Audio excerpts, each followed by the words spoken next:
Kenalkan, nama saya adalah Wisika Sari. Saya adalah dosen dari program studi S1 Ilmu Keperawatan dan Profesi Nurse ITKM Bida Cita Husada. Spesialisasi mengajar saya adalah di bidang ilmu keperawatan medikal bedah.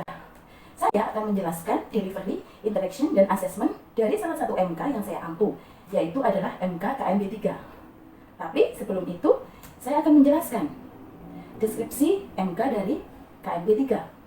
Fokus mata ajar ini adalah pada pemenuhan kebutuhan klien dewasa dengan gangguan sistem muskuloskeletal, integumen, persepsi sensori, dan persyarafan. Pemberian asuhan keperawatan pada gangguan tersebut berdasarkan proses keperawatan dengan mengaplikasikan ilmu biomedik, biologi, histologi, biokimia, anatomi fisiologi, patofisiologi, ilmu keperawatan medikal bedah, ilmu penyakit dalam, farmakologi, bedah, nutrisi, dan rehabilitasi. Gangguan dari sistem tersebut meliputi gangguan peradangan, kelainan degeneratif, trauma yang termasuk dalam 10 kasus terbesar baik lokal, regional maupun internasional. Adapun lingkup bahasan mulai dari pengkajian sampai dengan evaluasi dari asuhan keperawatan terhadap klien, serta intervensi keperawatan meliputi terapi modalitas keperawatan pada berbagai kondisi termasuk terapi komplementer. Adapun kemampuan yang diharapkan dari MKKMB 3 ini terdiri dari kemampuan hard skill dan soft skill. Saya akan menjelaskan kemampuan hard skill yang harus dimiliki oleh mahasiswa. Yang pertama, mampu melakukan simulasi asuhan keperawatan, pengelolaan asuhan keperawatan, fungsi advokasi, dan simulasi pendidikan dengan kasus gangguan sistem muskuloskeletal, persepsi sensori, gangguan persyarafan pada klien dengan memperhatikan aspek legal dan etik. Kemudian yang kedua yaitu mendemonstrasikan intervensi keperawatan pada kasus gangguan sistem muskuloskeletal, integumen, persepsi sensori, dan persyarafan pada klien dewasa sesuai dengan standar yang berlaku dengan berpikir kreatif, inovatif, sehingga menghasilkan pelayanan yang efisien dan efektif. Yang ketiga yaitu mengintegrasikan hasil-hasil penelitian dalam asuhan keperawatan dalam mengatasi berbagai masalah keperawatan pada sistem muskulo, integumen, persyarafan, dan persepsi sensori. Adapun kemampuan soft skill antara lain adalah mampu menunjukkan kerjasama, sopan santun, disiplin, menghormati, kesungguhan mendengarkan, inisiatif, kreatif, tanggung jawab, dan keaktifan. Materi pembelajaran dalam MKKMB 3 ini meliputi farmakologi, review anatomi fisiologi, patofisiologi terapi, diet, asuhan keperawatan, manajemen kasus, peran dan fungsi perawat, upaya-upaya pencegahan baik primer, sekunder, dan tersier, kemudian persiapan pelaksanaan dan pasca pemeriksaan diagnostik, kemudian intervensi keperawatan, hasil-hasil penelitian, tren dan isu, dan evidence best practice dalam penata laksanaan gangguan sistem muskulo, integumen, persepsi sensori, dan persyarafan. Sistem dan strategi pembelajaran yang digunakan dalam MKKMB 3 ini adalah kami menggunakan mode pembelajaran blended learning, di mana kami menggunakan strategi sinkron baik sinkron maya maupun sinkron langsung. Sinkron langsung kami pakai untuk kuliah yang bermuatan atau berbasis praktik, sedangkan sinkron maya kami gunakan untuk mata kuliah yang bermuatan teori. Metode pembelajaran yang digunakan dalam MKKMB 3 ini adalah small group discussion, kemudian case study, dan simulasi atau demonstrasi lab skill. Adapun sistem penilaiannya yaitu UAS 30%, kemudian tugas 10%, praktikum 30%, sikap 5%, kehadiran 10%, keaktifan 5%, serta kuis 10%. Itu tadi adalah DIA dari mata kuliah yang saya ampu yaitu KMB 3. Selanjutnya, mari kita lihat cuplikan pembelajaran yang akan saya tampilkan dalam video kali ini. Oke, masih kita masuk di pertemuan kedua ya. Hari ini masih kita membahas terkait dengan seputar ASKEP CVA ya, atau yang sering kita sebut biasanya ASKEP terkait dengan stroke ya namanya. Nah, tadi setelah kita membahas materi pertama sebelumnya terkait dengan anatomi fisiologi ya, tentang sistem persyarafan, sekarang kita masuk materi kedua. Apa itu materi saat ini? Nah, bisa dibaca di slide saya ya. Di situ kita membahas terkait dengan patofisiologi CVA ya, atau cerebrovascular accident atau stroke ya. Nah, di sini anak-anak sekalian, itu nanti harapannya setelah mengikuti materi hari ini bisa untuk melakukan simulasi asuhan keperawatan terutama pada gangguan sistem persyarafan ya, pada klien dewasa dengan memperhatikan aspek legal etik ya anak-anak ya. Nanti waktu perkuliahannya kurang lebih 50 menit dan di akhir sesi nanti ada evaluasi serta nanti ada kasus yang harus anak-anak kerjakan ya, di mana kasus nanti akan kita bahas di grup yang sudah kita buat. Gitu ya anak-anak ya. Kita mulai ya materi yang kedua ini. Ya, Oke, suara Bu, saya ya. jelas terdengar? Siap ya? Oke. Hari ini sesuai dengan tadi yang saya sampaikan, kita belajar tentang patofisiologi dari CVA atau stroke. Nah, kira-kira siapa sih yang bisa menjawab atau membantu saya mengenai apa sih stroke itu? Nah, pengertiannya apa sih? Seperti yang kemarin kan sudah saya sampaikan ya di silabus di awal pertemuan bahwa memang sebelum masuk perkuliahan saya harapannya dari anak-anak ini sudah bisa menyiapkan materinya ya sesuai dengan tiap pertemuan. Nah, karena hari ini pertemuannya terkait dengan ASKEP CVA. Nah, kita belajar materinya terkait khususnya adalah terkait dengan patofisiologi CVA. Ada yang bisa bantu saya menjelaskan apa sih CVA itu? Saya Ada yang mohon bisa bantu izin, saya? Bu, untuk menjawab ya, Bu, ya. Iya, silahkan. Taufik ya? Oke. Ya, betul, Ibu. Kalau stroke itu yang saya ketahui biasanya mengalami kelemahan otot dan jalannya juga nggak stabil, biasanya seperti itu, Bu. Dan bicaranya pilu, itu yang saya ketahui, Bu. Oke. Seperti Ya, itu. terima kasih. Nah, ada disebabkan karena apa kira-kira? Tahu? Taufik, disebabkan karena apa? Stroke ini? Disebabkan karena gumpalan di pembuluh darah, Ya, seperti itu, penyumbatan Ibu. gitu ya. Penyumbatan, iya. Oke. Pecahnya pembuluh darah, Bu. Oh iya, Irma bicara tadi apa pecahnya Ya. pembuluh darah ya? Ya oke. Iya. Tadi terima kasih ya. Tadi jawaban dari Irma dan jawaban dari Taufik ya.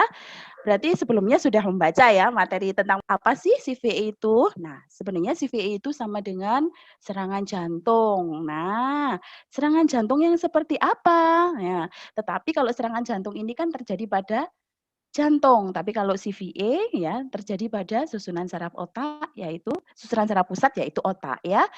Terjadinya apa? Blokade ya, blokade oksigen dan nutrisi ya di otak karena disebabkan kematian dari sel otak. Kenapa sel otaknya bisa mati, Bu? Ya karena sel otak ini tidak mendapatkan asupan suplai supaya sel otak itu bisa hidup. Apa? Ya tadi oksigen dan nutrisi. Ya. Kok bisa tidak mendapatkan asupan tersebut? Ya tadi salah satunya bisa disebabkan karena adanya yang disampaikan oleh Taufik dan Irma tadi. Bisa karena apa tadi? Penyumbatan, ada gumpalan dan bisa di pembuluh darah otak dan bisa juga karena pecahnya pembuluh darah otak. Nah, kehilangan fungsi otak. Nah, otak ini tadi kan termasuk apa? Sistem persarafan ya, sistem persarafan pusat artinya. Otomatis ketika bagian otak sebagai sistem persarafan pusat ini terganggu, nah apa yang terjadi? Fungsi dari sistem persarafan yang ada di tepi atau fungsi dari tubuh yang dipersarafi oleh otak ini sendiri akan mengalami gangguan. Yang tadi dikatakan oleh Taufik, Bu ada kelemahan loh, gitu. Ya, kalau mungkin kalian sering tahu di sekitar kalian ya, mungkin tetangga kalian ada yang pakai tongkat gitu ya, bukan karena bongkok ya, tetapi karena memang ada terkena stroke. Nah, itu memang karena tadi ya, kematian sel otak disebabkan karena tidak adanya suplai dari oksigen dan nutrisi dalam beberapa waktu. Jadi kematian sel otak itu bisa irreversible atau tidak bisa kembali ya.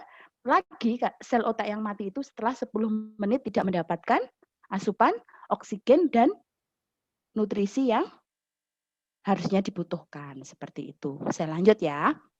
Nah, bagaimana terkait dengan kematian ya, stroke ini, insiden kematiannya. Jadi kalau bisa kalian baca di di slide-nya Ibu ini, stroke ini merupakan nomor 3 penyebab kematian di US. Setiap 45 menit ya, seseorang di Amerika ini dia akan menderita stroke. Nah, bayangin loh 45 menit ya. Kalian baru kuliah saya selesai ya, ada orang di US sudah terkena stroke gitu ya. Nah, itu ini banget ya, apa namanya, menurut saya, apa ya, stroke ini sangat salah satu penyakit yang sangat sering terjadi gitu. Dan setiap 3 menit, seseorang itu akan mati karena stroke. Lah, ngeri nggak sih? Ya ngeri sekali gitu ya. Kemudian bagaimana Bu dengan di Indonesia? Di Indonesia ini 800 sampai 1000 kasus stroke itu terjadi setiap tahun. Jadi nggak main-main tuh. Jadi angka untuk terjadinya stroke ini luar biasa banyaknya dan mortality-nya juga lumayan tinggi gitu ya. Nah, Bu, tanda gejalanya apa? Nah, yang perlu kita ketahui sebenarnya stroke itu macam-macam ya untuk tahapan stroke-nya dan setiap tahapan stroke itu ada tanda gejalanya. Yang pertama itu ada TIA ya, transient ischemic attack. Nah, itu ada sakit gejalanya ada sakit kepala mendadak, ada pusing ya, ada bingung, ada gelisah, ada penglihatan kabur, ya, kehilangan keseimbangan, rasa baal, kesemutan si tubuh dan untuk TIA ini dia bisa sembuh kurang dari 24 jam ya. Kok bisa, Bu? Ya bisa, yaitu tadi ya karena stroke itu kan ada yang karena pecahnya pembuluh darah, ada yang karena sumbatan ya, penyumbatan. Nah, pada pasien dengan TIA ini sumbatannya ini bisa apa? Hilang, ya. Bisa hilang sehingga dengan sendirinya tadi ya gejala-gejala yang disebabkan karena adanya sumbatan pada pembuluh darah otak ini bisa hilang sendirinya sebelum 24 jam. Nah, beda lagi dengan yang namanya stroke in evolution ya. Jadi ini lebih berat ya. Jadi semua gejala yang masuk ditambah kelemahan tangan, kaki dan bicara tidak jelas atau bicaranya pelo. Nah, ini bisa berlangsung lebih lama ya, tentunya lebih 24 jam sampai beberapa minggu ya. Seperti itu. Terus selanjutnya ada lagi complete stroke ischemic ya. Semua gejala masuk dari stroke in evolution, kemudian ditambah koma, ditambah kelemahan atau kelumpuhan pada tangan dan kaki, kemudian hilang kemampuan bicara, kemudian terdapat gangguan menelan dan tidak bisa mengontrol BAB dan BAK. Ya, ini lebih parah lagi ya. Oke. Nah, ini yang tadi saya sampaikan di awal. Stroke itu ada dua jenisnya ya. Ada jenis hemorrhagic dan ada jenis ischemic ya atau ada yang menyebutnya jenisnya infark ya. Hemorrhagic ini tentunya namanya hemorrhagic. Jadi ada perdarahan. Kenapa bisa ada perdarahan? Itu karena adanya pecahnya pembuluh darah di otak. Ya, pecahnya pembuluh darah di otak. Biasanya karena apa, Bu? Nah, kalau pecahnya itu macam-macam ya, bisa karena trauma di otak, bisa karena cedera kepala, itu bisa. Tetapi kalau misalkan tidak ada cedera kepala, penyebab paling sering adalah karena kelainan pembuluh darah arteri di otak itu sendiri. Nah, apa? Namanya adalah aneurisma, Mbak Risma gitu ya. Nah, namanya bagus tapi ngeri gitu ya, aneurisma. Nah, apa Bu aneurisma itu? Nah, aneurisma ini adalah apa kira-kira? Nah, kalau kalian tahu ya, pembuluh darah itu harusnya kan tebal ya dinding pembuluh darahnya. Pada pasien dengan aneurisma itu dinding pembuluh darahnya itu tipis dan melebar. Ada bagian yang tipis dan melebar. Sehingga ketika ada tekanan sedikit karena peningkatan tekanan darah misalnya dengan hipertensi itu bisa menjadi pecah. Ya bisa bayangin kayak buah blueberry gembung gitu ya. Jadi ini pembuluh darah, terus misalkan di sini tipis ya, di sini tipis, di situ kayak ada gembungan gini. Kenapa bisa gembung? Lah, bisa gembungnya itu karena tadi, ya karena tipis dan melebar. Sehingga kalau ada tekanan yang tinggi, dia bisa pecah seperti itu. Sehingga itu tadi terjadi namanya stroke hemorrhagic. Bagaimana Bu dengan stroke emboli dan trombosis? Nah ini berbeda ceritanya ya. Kalau emboli dan trombosis ini satu-satu ya saya jelaskan ya. Kalau yang trombosis itu karena adanya bekuan darah. Ya, kalau pembuluh darahnya kayak lingkaran kayak gini ya, bisa kayak kalian bayangkan kayak selang gitu. Nah, di kanan kirinya itu ada sumbatan, ada bekuan darah. Ya, ada bekuan darah atau bekuan lemak, ada plak di kanan kirinya sehingga itu yang menyumbat aliran darahnya. Lah, lubang pembuluh darahnya itu bisa menjadi lebih kecil dari lubang yang normal. Nah, sehingga apa tadi? Suplai darah ke area yang dituju atau tadi aliran darah ini kan membawa oksigen, membawa nutrisi itu tidak mampu mencukupi ya ke area yang sel yang dituju tadi gitu ya maksudnya ya.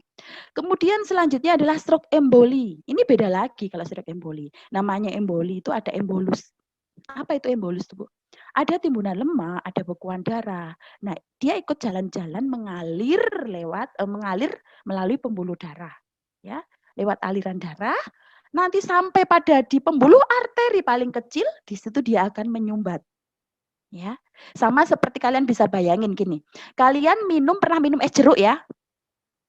Nah, pernah minum es jeruk mungkin es jeruk itu kan kadang ada yang penjualnya ngasih bonus biji jeruk ya. Nah, di biji jeruk itu pas kalian sedot srup gitu ya, itu kadang-kadang bikin emosi karena apa? Biji jeruknya itu nyantol di sedotan kalian. Nah, itu bisa kalian bayangkan sedotan itu adalah pembuluh darah, biji jeruk itu adalah apa tadi? Bekuan dari darah atau lemak atau embolinya. Otomatis apa? Air jeruk yang di mana itu bisa kalian bayangkan adalah darah, itu tidak bisa nyampe ke mulut kalian. Paham ya? Kayak gitu bisa kalian bayangkan ya. Oke. Nah, supaya lebih paham ya, seperti apa sih kejadiannya yang tadi saya sebutkan ya, stroke-nya jenis hemorrhagic, jenisnya apa tadi? Iskemik yang ada 2 tadi ya, trombosis maupun emboli. Ini simak videonya ya. Berikut kini kami akan jelaskan tentang stroke dan penanganannya secara medis. Oke, suaranya jelas? Namun yang terbaik adalah tetap mencegah lebih baik daripada mengobati. Stroke terjadi ketika aliran darah di bagian otak Anda tersumbat. Setelah hanya beberapa menit, sel-sel otak Anda akan mulai mati. Biasanya, otak menerima darah melalui 2 pasangan utama dari arteri, cabang di seluruh jaringan otak, dan menyediakan sel-sel otak Anda dengan aliran konstan oksigen, glukosa, dan nutrisi yang diperlukan untuk fungsi otak tersebut.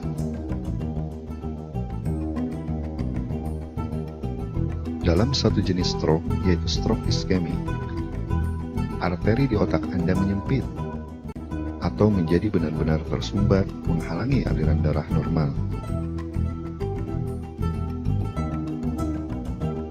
Penyumbatan mungkin disebabkan oleh gumpalan darah atau disebut trombus yang terbentuk di arteri yang tidak sehat dari otak. Kurangnya aliran darah menyebabkan jaringan pasokan dari arteri menjadi kekurangan nutrisinya atau iskemik. Demikian juga, penyumbatan mungkin karena embolus, pembekuan darah yang terbentuk di tempat lain di dalam tubuh. Dan dalam perjalanannya ke otak, ruangan embolus dalam arteri yang sempit menghalangi aliran darah. Sebaliknya, selama stroke hemorragik, pendarahan abnormal mengganggu aliran darah normal. Sebagai contoh, dalam sebuah stroke hemorragik intracerebral, pembuluh darah pecah, menumpahkan darah langsung ke otak Anda. Akibatnya, terjadi sabotase jaringan nutrisi yang terhambat suplainya. Kedua pendarahan dan iskemia merusak jaringan otak. Maka terjadilah subarachnoid hemorrhagic, yaitu pendarahan di bagian permukaan otak. Terjadi ketika pecahnya pembuluh darah yang disebut aneurisme dan kebocoran darah ke dalam ruang yang berdekatan antara otak dan tulang tengkorak kepala. Tekanan tinggi pendarahan hasilnya kerusakan serius pada jaringan otak. Pengobatan segera untuk stroke Anda dapat membantu untuk meminimalkan cedera sel otak dan kematian. Jika Anda memiliki stroke iskemik, Anda mungkin akan diberikan obat untuk memecah gumpalan yang menyebabkan stroke. Ya, setelah tadi menyimak video yang di atas ya, sudah kita lihat tadi video sebelumnya ya, kita sudah tahu tentunya apa sih bedanya, bagaimana terjadinya antara stroke iskemik dengan yang stroke hemorrhagic ya. Oke, stroke iskemik ini disebabkan oleh terbentuknya deposit lemak atau plak dalam pembuluh darah otak yang tadi juga sudah disebutkan di video sebelumnya. Kemudian bekuan darah tersebut dapat terlepas dari plak tadi ya. Kemudian akan mengalir melalui aliran darah ke bagian tubuh lain sampai nanti bisa ke otak ya, berhenti di arteri yang paling kecil ya, sehingga bisa menyumbat. Nah, sumbatan tersebut yang akhirnya bisa membunuh sel darah otak, sel-sel otak yang lain. Kenapa kok bisa membunuh sel otak yang lain? Karena tadi tidak ada yang namanya suplai oksigen dan nutrisi ke sel otak yang tadi yang harusnya diberikan disuplai oleh aliran darah. Kemudian 80% stroke ini adalah jenis iskemik. Ya, tadi kalau sudah kita bersama-sama pelajari bahwa di awal itu prognosis yang jelek itu adalah stroke yang hemorrhagic. Nah, ya, 50% adalah tipe trombotik ya. Trombotik ini biasanya terjadi pada saat istirahat ya, biasanya berjalan lambat ya, prosesnya 1 sampai 2 hari ya, masuk di proses stroke yang jenisnya SIE ya. Dan stroke trombotik ini biasanya pasien mengeluhkan tiba-tiba bangun tidur, kok saya lemah tangannya atau kakinya lemah, kemudian tiba-tiba nggak bisa bicara. Nah ini kemungkinan jenisnya adalah yang iskemik yang jenis trombotik ya. Kemudian ada yang jenis embolik ya. Ini juga terjadi karena trombus dari sisi jantung ya, sisi jantung ini nanti. Jadi jantung itu terutama kalau ada gangguan pembuluh darah pada jantung, ada arteriosklerosis di pembuluh darah jantung karena ada penyakit PJK, itu ketika jantung memompa, di situ juga akan ada emboli yang juga ikut serta gitu ya. Tadi ada bekuan darah atau bekuan dari lemak yang dia ikut aliran darah sampai nanti berhenti di arteri paling kecil yang ada di otak gitu. Kemudian juga ini bisa terjadi tiba-tiba dan bisa menyebabkan gangguan secara tiba-tiba juga.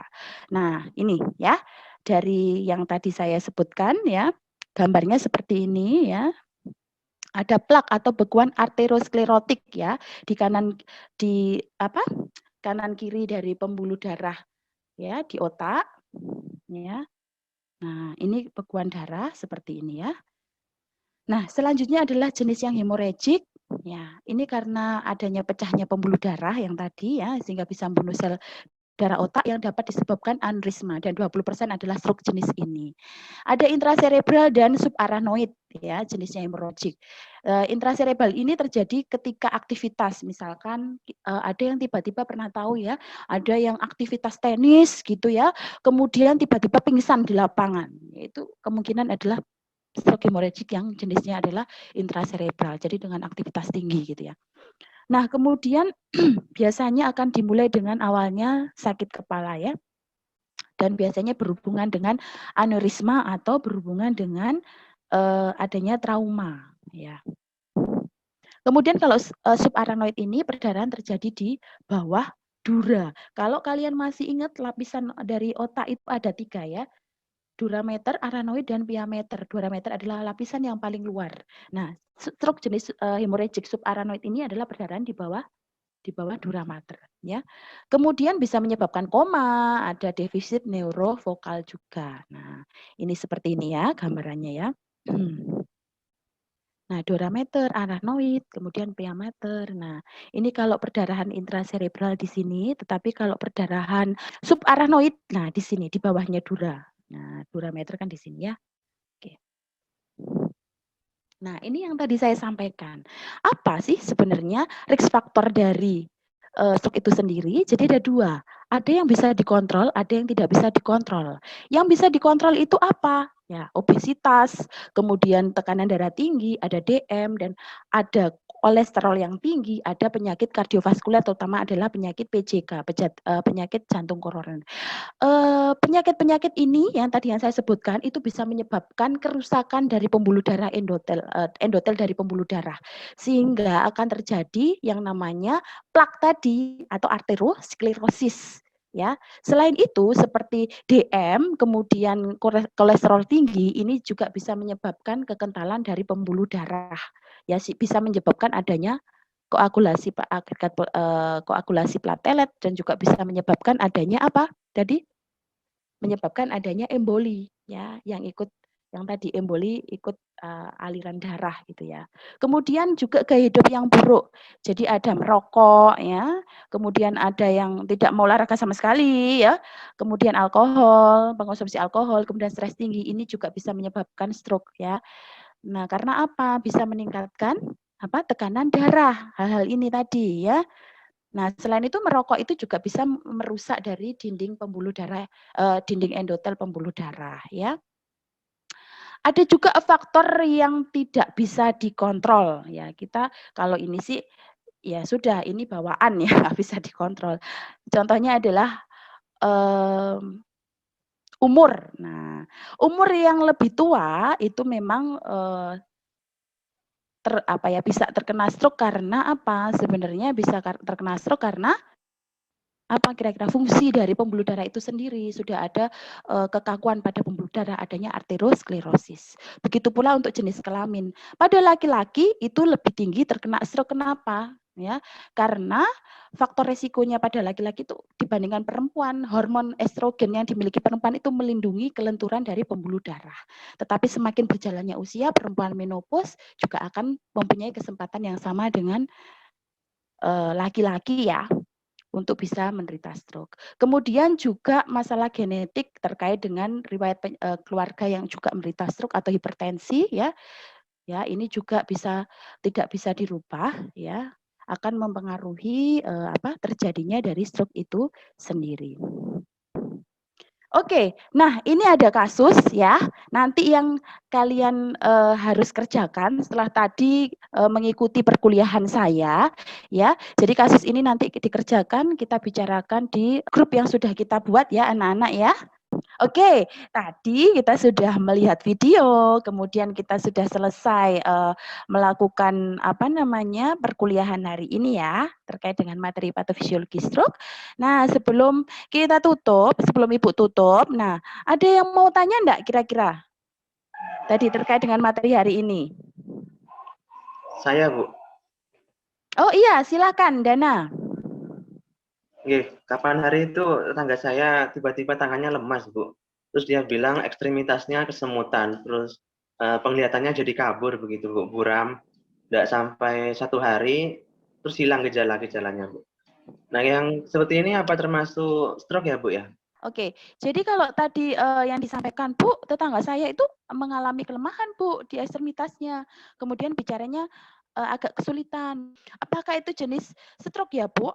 Oke, kalau itu memang perlu kita kaji juga terkait dengan tadi ya, faktor yang mempengaruhi stroke, apakah memang tetangganya punya hipertensi, punya DM, ya kondisinya dirinya seperti apa, terkait juga dengan lifestyle-nya, kemudian mungkin dengan riwayatnya tadi ya, riwayat penyakit keluarganya mungkin sudah pernah ada ya, DM atau hipertensi atau keluarganya ada yang pernah ada menderita stroke ya, itu perlu kita kaji ya. Setelah itu nanti data kita kumpulkan dan memang kalau memang misalkan semuanya menuju ke arah yang tadi, pengkajian stroke memang iya. Nah, tadi kan sudah saya sampaikan di awal ya bahwa tahapan stroke itu ada yang namanya TIA atau transient ischemic attack, di mana di dalam tahapan tersebut ya tadi berita ini atau tetangganya Dana tadi mengalami yang namanya stroke ringan. Ya, kenapa? Karena pada pasien dengan TIA ini ada sumbatan, kemudian sumbatannya itu bisa kembali lagi dan bisa lepas gitu sumbatannya tadi. Jadi yang awalnya di situ ada blokade pada pemberian nutrisi, pada pemberian suplai dari oksigen ya ke sel otak ya yang lain. Nah, karena tadi blokadenya itu atau sumbatannya itu dia lepas ya, di situ menjadi tadi gejala-gejala yang kehilangan fungsi kembali ke normal lagi. Begitu ya Dana sekiranya ya. Jadi tadi harus ada pengkajian dulu, kemudian kita harus tahu, oh kalau memang mengarah memang ke stroke, nah kemungkinan tadi ada TIA ya. Jadi harus waspada loh ya. Kalau misalkan ada TIA, nanti harapannya itu segera di monitoring terus-menerus karena tidak menutup kemungkinan menuju ke arah stroke yang lebih berat seperti itu. Ada yang mau ditanyakan lagi Dana? Jelas atau bagaimana? Nggak jelas kira-kira? Ngapunten, TIA itu tadi apa, Bu? TIA? Transient ischemic attack. Ya. Oh, nggih. Nah, stroke yang jenisnya masih ringan ya. Oke, tadi karena memang pertanyaannya juga sudah tadi disampaikan dari anak-anak dan waktunya memang sudah cukup sesuai dengan kontrak perkuliahan kita ya tadi ya. 50 menit. Nanti kalau mau ada pertanyaan lagi bisa japri saya langsung ya, anak-anak ya. Dan semoga apa yang saya sampaikan hari ini ya, itu bisa menjadi bekal kalian nanti ya ketika kalian menjadi seorang perawat ya, perawat yang sukses ya. Oke, mungkin itu dari saya ya. Terima kasih banyak. Selamat pagi. Wassalamualaikum warahmatullahi wabarakatuh. Waalaikumsalam. Terima kasih, Bu. Terima kasih, Bu Isa. Ya, Terima sama-sama. kasih.